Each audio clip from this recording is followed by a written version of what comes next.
So I irresponsibly have these buckets of used oil sitting outside my garage. I know they're getting rainwater in them. My goal is to separate the water out of them so I can get them to the recycler.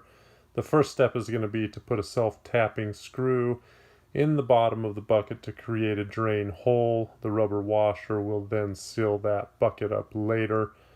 I put the screw in my drill, put it as close to the bottom as we can, and the goal is to create the drain hole here.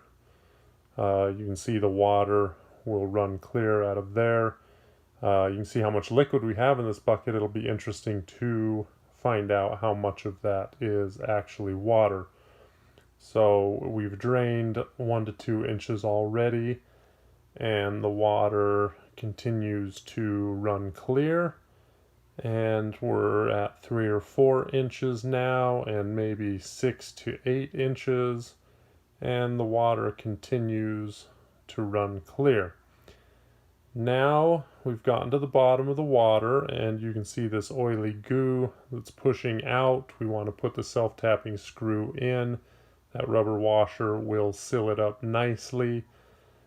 And let's see how much we've taken out. Surprisingly, there was about 10 to 12 inches of water in that bucket. So now I'm going to combine this oil with some other oil and get it to the recycler. Thanks for watching.